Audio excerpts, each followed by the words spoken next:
নতুন স্মার্টফোন নিয়ে হাজির হলো অপো, যা কোম্পানির সর্বশেষ সাশ্রয়ী ফোন হিসাবে লঞ্চ করা হচ্ছে। Oppo A11s ফোনটিতে থাকছে IPS LCD ডিসপ্লে, কোয়ালকম স্ন্যাপড্রাগনের চিপসেট এবং 13 মেগাপিক্সেলের ট্রিপল ক্যামেরা সেটআপ। এছাড়া ফোনটিতে থাকছে 90 হার্জ রিফ্রেশ রেট।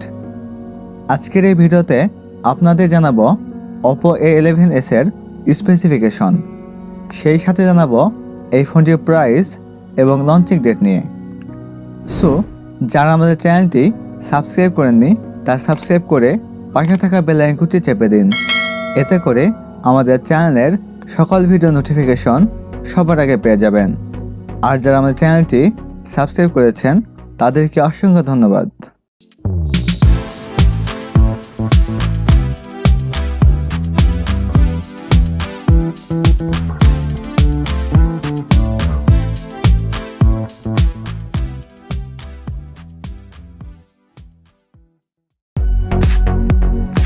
শুরুতে কথা বলা যাক ফোনটির ডিজাইন এবং এর বিল্ড কোয়ালিটি নিয়ে। Oppo A11s ফোনটির রিয়ার পার্টে থাকছে গার্ডেন ডিজাইন, যা রিফ্লেকশনে অনেক রিচ কালার প্রোভাইড করে। ফোনটি গ্রে এবং হোয়াইট এই দুইটি কালারে পাওয়া যাবে এবং একটি ক্যামেরা বাম্পারের মধ্যে ট্রিপল ক্যামেরা সেটআপ। ফোনটির ফ্রন্ট পার্টে থাকছে ফুল ভিউ ডিসপ্লে, আর ডিসপ্লে বাম পাশে থাকছে পাঞ্চ হোল ক্যামেরা সেটআপ। 186 গ্রাম ওয়েটের সাথে 8.4 মিলিমিটার থিকনেস থাকছে ফোনটিতে। এতে দুইটি সিম কার্ড এবং একটি dedicated micro SD card slot রয়েছে।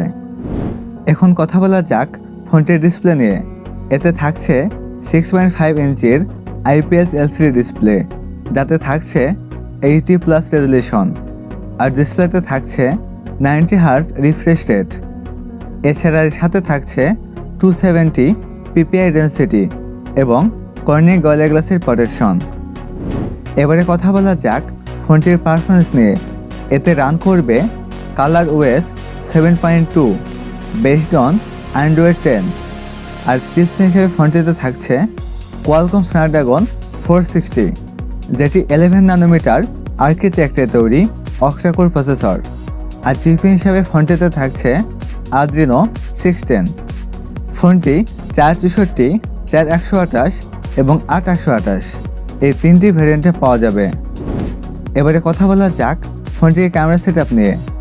ফোনটির রিয়ার পার্টে থাকছে ট্রিপল ক্যামেরা সেটআপ, যার প্রাইমারিতে থাকছে 13 মেগাপিক্সেলের ক্যামেরা, সেকেন্ডারিতে থাকছে 2 মেগাপিক্সেলের ম্যাক্রো ক্যামেরা এবং থার্ডে থাকছে 2 মেগাপিক্সেলের ডেপথ সেন্সর ক্যামেরা। এতে সর্বোচ্চ ভিডিও শ্যুট করা যাবে 1080p 30 fps রেজলিউশনে। আর সেলফি ক্যামেরা হিসেবে ফোনটিতে থাকছে 8 মেগাপিক্সেলের ওয়াইড ক্যামেরা। এতে সর্বোচ্চ ভিডিও শ্যুট করা যাবে 1080p 30 fps রেজলিউশনে। এবারে কথা বলা যাক ফোনটির ব্যাটারি এবং চার্জার নিয়ে। ফোনটিতে থাকছে 5000 mAh এর লিথিয়াম পলিমার ব্যাটারি, যার সাথে থাকছে 18 ওয়াটের ফাস্ট চার্জার। এছাড়া সিকিউরিটি হিসেবে ফোনটিতে থাকছে রিয়ার মাউন্টেড ফিঙ্গারপ্রিন্ট। অন্যান্য ফিচারের সাথে ফোনটিতে থাকছে audio Jack 3.5mm, Bluetooth 5.0, USB Type-C port 2.0, wifi এবং GPS। এবারে কথা বলা যাক ফোনটির প্রাইস এবং লঞ্চিং ডেট নিয়ে। এই ফোনটির প্রাইস হতে পারে 13 থেকে 14,000 ইন্ডিয়ান রুপি, যা বাংলাদেশি টাকায় 16 থেকে 17,000 টাকা। এই ফোনটি ইন্ডিয়ার বাজারে লঞ্চ হতে পারে 23শে জানুয়ারি, আর বাংলাদেশের বাজারে আসতে পারে ফেব্রুয়ারির ফার্স্ট উইকে। সো ভিডিও যদি ভালো লেগে থাকে তাহলে লাইক করবেন, আপনাদের মতামত কমেন্ট বক্সে জানাবেন এবং ভিডিওটি বন্ধুদের মাঝে শেয়ার করবেন। আজকের ভিডিও এই পর্যন্ত, দেখা হবে নেক্সট ভিডিওতে।